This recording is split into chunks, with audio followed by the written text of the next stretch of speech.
some point in time, you had to have figured that I was going to get to this because ever since about Tuesday, this story has been getting tossed around like hotcakes. And of course, the memes from this little story have been absolutely legendary. But we got to talk about what exactly is going on in Ohio. So let us go ahead and get to it. We've lost a whole bunch of cats. There was a van pulled over that had over 100 cats in it with the Haitians. They said they was eating them. Actually? Yeah. Not fake news. Not fake news. So a van was collecting cats and eating them. I watched it happen, yeah. Watched them get pulled over with the cats and admit to the police that they was eating them. You're not joshing with me. No, I'm almost 50 years old, buddy. No. You don't mess around. No. I've heard rumors about them taking the geese and killing them and eating them, so I try to stay clear away because I've even heard about them eating the eggs over there, so I'm like, okay, that's kind of disturbing. Not. There he is. This is your guy right here? Yes. Okay. So far, so good. I heard on Twitter that cats are getting kidnapped. Is that Yes, true? Yes, my mom You're actually laughing. my mom actually What have you seen a seen? post on Facebook. There was Haitians in a white van driving around the neighborhoods collecting cat, For what? skinning them and eating them. So maybe there was a reason for this little moment at the debate last night. Springfield. A lot of towns don't want to talk about it because they're so embarrassed by it. In Springfield, they're eating the dogs, the people that came in. They're eating the cats. They're eating the pets of the people that live there. And this is what's happening in our country, and it's a shame. Yeah. Don't worry, guys. We will be doing a bit of a follow-up to my previous take on that I released on Wednesday evening. This video right here, of course, will be coming out on Thursday right around lunchtime. Of course, I just now really and truly started looking into this story, but of course, the memes have been getting tossed around. Now, before I get started on this, I want you guys to know right now that YouTube could be a little bit funny about this one. They could demonetize it because obviously it involves a group of people from another country, and of course, it also involves people of typically a different type of skin tone other than white, but still at the same time. But we got to talk about this issue with the Haitians in Ohio and how it is that a town that was roughly 50,000 people got flooded with over 20 some odd thousand Haitian migrants. The same Haitian migrants who, by the way, were trying to leave Haiti because they had some guy running around eating people named Barbecue. Yeah, that right there was actually a story that I meant to cover earlier this year, but of course I never got around to doing so. But still, though, here we are. Now, really quick, you guys are seeing some stuff here in the B-roll footage, and of course, some of the stuff that you guys are seeing here in the B-roll footage includes some car crashes. Apparently, the Haitians in this particular city, a city that, by the way, now has 20,000 Haitians in it, a city of 50,000 people now has 20,000 additional Haitians. Yeah, apparently they've had incidents like this for a while. Now, there's going to be a bit of a montage in this video that I did not play before, but there's also another incident involving a comedian who spoke at one of the, let's just say one of the town conferences, which we'll get to here in a second. And a lot of people looked at this and said, there's no way this story is real because this guy's a comedian. He's a local comedian in the area, and he's got to be bullcrapping everybody. Well, it doesn't exactly look like that's the case. And, of course, a lot of this right here is speculation. And to go on top of that, you've got the mainstream media out there saying that no dogs or no cats are being eaten or anything like that. However, the photo that was taken and posted to Twitter that went viral was this one here that I'm showing you that was posted by Savannah Hernandez from Turning Point USA. As a matter of fact, Turning Point USA recently went down there to talk to some of the residents. Now, we'll get to that here in a second, but yeah, I'll just go ahead and say that this situation right here obviously looks like it's a pretty crazy one. Now, before we really and truly dive into this video, make sure you guys cut the notifications on for the channel so that way you guys are notified when I release videos. I normally release them at roughly noon and 5 or 6 o'clock in the afternoon. Weekends, I typically tend to take it a little bit easy and work on content for the following week because of what's going on outside my apartment complex. I typically tend to... I typically tend to post or make videos on Sunday night because Monday is normally hectic. However, landscaping's not been around here. But still, though, make sure you guys cut the notifications on so that way you guys are notified when the videos come out. Please also go ahead and hit the like button as well so that way you guys can help me get this video up the algorithm. If you guys are new here, please subscribe so that way we can go ahead and grow the channel, make it a little bit bigger so that way we can kind of help beat the censorship that's going on this platform. and let us go ahead and dive in. So the local news, they've obviously done a report on this, and let's go ahead and get to that. At 5:30, I'm Jared Smalley. And I'm Jennifer Bullock. Today, Ohio Governor Mike DeWine addressed the surge of Haitian immigrants in an Ohio community after claims made by residents grabbed some national headlines. NBC4 State House reporter Natalie Fahmy joins us now live to tell us what the governor had to say. Natalie? Jared, Jennifer, Governor Mike DeWine is sending more money and resources to Springfield, but says this work was going on long before any claims were made. In the past few days, residents of Springfield have made the claim that Haitian migrants are killing and eating their pets.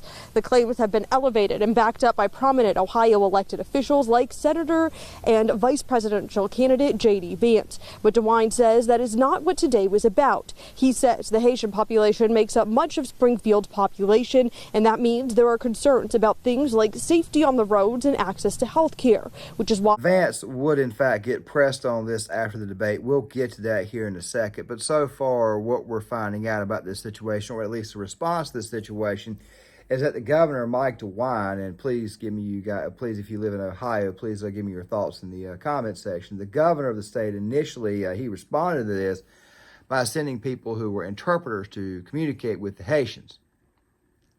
They've had car accidents. They've had a lot of problems with Haitians. Of course, they've also had this issue where apparently cats are now becoming, let's just put it this way, there are people that are talking about cats being a bit of a delicacy where these people live. Normally here in the United States, we normally don't eat cats and dogs. I understand the stereotypes that somebody's probably going to talk about, which are kind of funny, but still at the same time, though, here in the United States, we typically tend not to eat domesticated pets.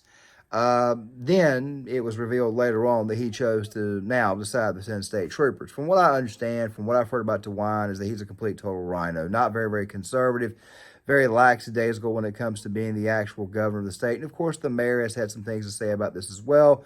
And apparently, a city manager said that nothing like this was going on. But still, though, at the same time, though, the memes obviously exist. And there are people out there who will obviously post memes and stuff in the hopes that the news media will eventually cover it, get down there and discover that there's obviously some problem going on, or see there's a problem going on there. But then again, though, we do have some politicians of the Democrat variety who love to get triggered and messed up when they see a meme. What in the hell is this?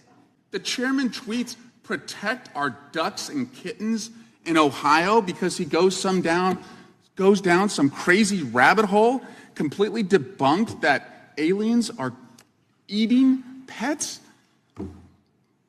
My God, are you okay, Mr. Chairman? Because last year, for a very long time, you tweeted and promoted Kanye West as he was calling for genocide against the Jews, and you kept it up. And now, when we have victims coming here, you're tweeting this nonsense. Isn't that right there the same guy who got caught banging a Chinese spy? Isn't it the same guy who also busted a fart and crapped his pants on live television? I'm just simply saying. Chris, so far, the evidence is uncontradicted that the president used taxpayer dollars to ask the Ukrainians to help him cheat an election. And the complaint that I've heard from Republicans... Yeah, but let's get back to the news. Millions of dollars to Springfield to help alleviate some of these issues. DeWine says the Haitians in Springfield are hardworking people and that authorities in Springfield have made it clear that the recent claims are false. I asked him if he was worried they are being weaponized ahead of the 2024 elections. Here's what he and the mayor of Springfield had to say. My job as the governor of the state is to do what I always try to do, and that is to come before the people of the state and to explain what we are seeing. We have been working on this for some time. It just seemed to me it was appropriate for the governor to come here today and to tell the people of the state of Ohio, this is what we are seeing. This is what we're doing. This is the problem we see with the federal government. This is what the community is doing, and they're doing a lot of good things. And so as we discuss this, we have to say the community has done a very, very good job dealing with a very difficult situation that was not of their making. I think that asking the federal government for assistance at this moment in time, especially given their propensity to leave the border wide open, their propensity to have more and more migrants come in from different places, I think that that's kind of useless, especially given the fact that the current president of the United States, who now for whatever reason decided he wanted to wear a MAGA hat after the 9/11 celebration, is in Shanksville earlier this afternoon, Kind of odd, but of course, it almost lends credence to what Trump said about Biden actually hating Harris on the debate stage. But I'm not going to get too much into that one there. I'll probably talk a little bit more about that stuff in video number 2. But still, the point is this right here. Asking the federal government for some form of assistance at this moment in time is really kind of useless, especially given the fact that it was the federal government that gave you such migrants, that gave you such problems, even though obviously Mike DeWine, from what I heard, like I said before, is a rhino, and quite frankly, he himself is not really worth a damn. So, yeah. It's almost like he himself was pretty daggone useless, about as popular as a turd in a swimming pool. I just figured I would throw that out there. Now, guys, I did say that the townspeople had been commenting about this and they had their own little say-so about it. Let me go ahead and just kind of run this little montage for you. Have fun, because I see what's going on in these streets, and I see you guys just sitting up there in them comfy chairs and suits, and I'm getting out here every day, and I'm broadcasting this, and you guys are just sitting up there in suits or something. Like, I really challenge you guys to get out here and do something. These Haitians are running into trash cans. They're running into buildings. They're running into... They flipping cars in the middle of the street. I don't know how, like, y'all can be comfortable with this. Like, I don't know, like, who's getting paid from it. I honestly feel like someone's getting paid from it in the background. From trying to squat on my property, but it is so unsafe. I have men that cannot speak English in my front yard screaming at me, throwing mattresses in my front yard, throwing trash in my front yard, and I can't.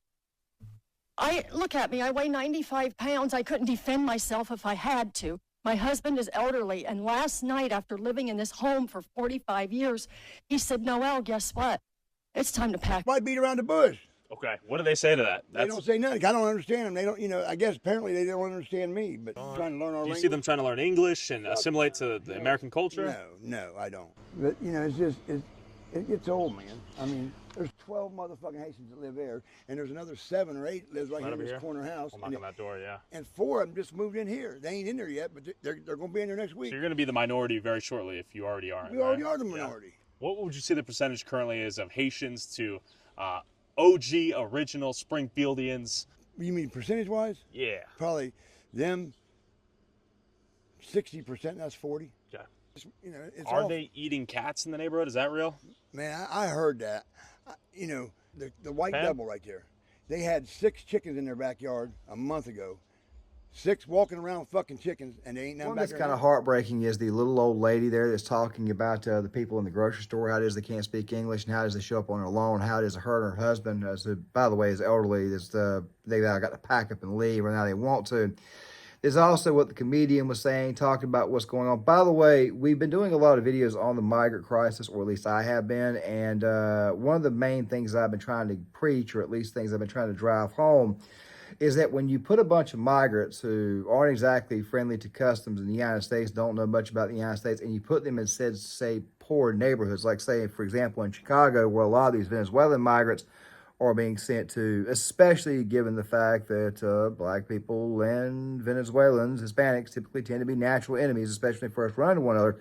And you're giving said migrants certain benefits that people in the community already collect, and you're kind of putting them ahead of that. That's going to cause a lot of tension. It's going to cause a lot of friction. It's going to cause a lot of problems. It's going to cause a lot of jealousy.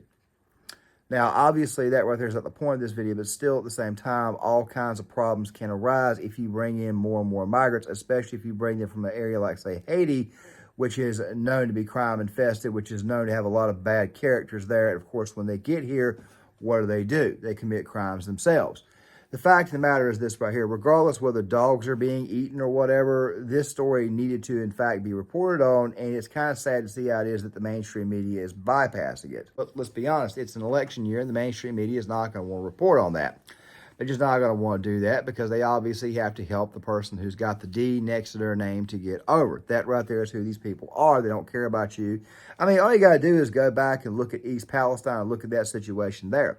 The mainstream media did not want to assist in that. Biden was slow to react, and the Transportation Secretary, Pete Buttigieg, he did not want to react in that situation there. Is it because East Palestine is Trumpian? Is it because Springfield is Trumpian? Is that right there the reason why it is? Look, when the federal government basically tells an entire side of the population, a side that disagrees with them, that we're not going to help you out or we're not going to do anything, That right there should tell you right there that you're going to have to overtake it by way of vote. I'm saying by way of vote. I understand how the YouTube algorithm is. I'm letting the Google gods know right now that's not an advocation of anything outside of going out there and voting against certain politicians to get sort of turned around. But of course, you've also got to hold them accountable when they get in office and make sure that they do exactly what it is that you voted on them to do. But speaking of that little meme bit and J.D. Vance, I just find it odd how it is that the media just completely bypassed the story, giving everything that's going on. Of course, they laugh it off during the debate. But speaking of Vance. Be false on Twitter. You still told people to keep spreading it. But Trump just amplified it to tens of millions of people who were watching. Why push something that's not true? Well, first of all, city officials have not said it's not true. They've said they don't have all the evidence. They said they have no evidence. We've heard from a number of constituents on the ground, Caitlin, who both firsthand and secondhand reports saying this stuff is happening. So they very clearly, meaning the people on the ground dealing with this, think that it is happening. And I think that it's important for journalists to actually get on the ground and uncover this stuff for themselves when you have a lot of people saying, my pets are being abducted, or geese at the city pond are being abducted and slaughtered right in front of us. This is crazy stuff. And again, whether those exact rumors turn out to be mostly true, somewhat true, whatever the case may be, Caitlin, this town has been ravaged by 20,000 migrants coming in. Healthcare costs are up. Housing costs are up. Communicable diseases like HIV and TB have skyrocketed in this small Ohio town. This is what Kamala Harris's border policies have done. And I think it's interesting, Caitlin, that the media didn't care about the carnage wrought by these policies until we turned it into a meme about cats. And that speaks to the media's failure to care about what's going on in these communities. If we have to meme about it to get the media to care, we're going to keep on doing it because the media should care about what's going on. What's happened is that people have memed their way into the spotlight, meaning that they memed the mainstream media into finally paying some form of attention to this actual story and what's going on. But about that, who was it that gave us these Haitian migrants? Well, let me remind you. That is why, also, starting with our administration, we gave TPS, temporary protected status, to Haitian migrants, 55,000. And then more recently, we extended temporary protected status to over 100,000 Haitian migrants. For that, therefore, if you find Kamala Harris responsible for dogs and cats being eaten, then quite frankly, I think your feeling is valid and quite frankly warranted. However, here's the one that really upsets me about the situation. So, shortly after this story broke, there was this guy who runs a factory down there. He was talking about people who live in the area, and he was talking about how it was that he preferred the Haitians over the people who actually live in said area. Let me just kind of roll this for you. McGregor is the CEO of McGregor Metal, which makes welded parts for the auto and farm industries. Right now, about 10% of his workforce is Haitian, over 30 employees. I wish I had 30 more. Our Haitian associates come to work every day. They don't have a drug problem. They'll stay at their machine. They'll achieve their numbers. They are here to work. And so in general, that's a stark difference from what we're used to in our community. Just another person who prefers the cheap labor, which, by the way, is what the hell it's about at the end of the day. Americans are getting screwed, especially people who live in that area. Now, I'm pretty sure we all know exactly where he swings at when it comes to actual, I don't know, his vote, especially given the fact that he has a propensity to like these migrants. But still, at the same time, though, you're going out of your way to basically screw your own over. I understand the drug issue. I understand that. Okay, I get that. But did you ever think that maybe the best social program in the world was maybe a job? Maybe that right there is what you could be considered, what you should consider doing. I mean, jobs can actually save people's lives. I mean, if you let people sit around and do nothing, they eventually go stir crazy, and God knows what might happen. As a matter of fact, that's one of the ways drug addiction gets worse. But still, at the same time, though, as you guys can see, this is a situation where the mainstream media completely dropped the ball. But then again, though, knowing the mainstream media and knowing their bias, they probably intentionally just did not want to touch the story because they know if it went viral, it would make them look extremely bad. Because obviously, if there's more and more Haitians coming in who get into car accidents, cause all kinds of problems, and potentially eat cats and dogs, and this is obviously going to be a bit of a problem. It's obviously going to swing suburban wet voters away from the Democratic Party nominee, whom, by the way, was the border czar and is very, very much responsible for what the hell is going on at the southern border and what the hell is going on in this country with the migrant crisis. Still, though, at the same time, though, this situation matter to me, I would say it's sad, but if anything, it's actually evil because it's really kind of like the banality of evil. These people really and truly just do not care about the people of this nation unless maybe they live in like bluer areas. It just goes to show you exactly how tribal we've become, and obviously it's happening from the top down. And of course, the governor of the state, Mike DeWine, he's obviously not worth a damn. Like I said before, he's about as useful as a turd in a swimming pool. That is the real truth of it. But now you guys know why it is this situation and why this story went viral, and how it is that people made the story go viral when the mainstream media would not touch it. And thank God they were able to use the internet to do so. With that right there being said, though, you guys tell me what you think about the situation. Please hit the like button. Please subscribe. Please share the video. Please sound off in the comments. This will be the first of 2 videos that will be released on Thursday. Friday and Saturday, I may kind of switch up a little bit on how I post. I did say that I was going to be following back up on the video that I did the other day with the whole Daryl Cooper, Tucker Carlson thing, because I was going to do a reaction to Piers Morgan's take on it, where he had Andrew Roberts and he had Dave Smith and Seth Dillon. He had those guys on. I wanted to kind of respond to both of them, 2 separate videos. So make sure you guys stick around for that. Once again, please hit the like button, subscribe, leave a comment. Let me hear what you guys got to say. I'll see you guys later.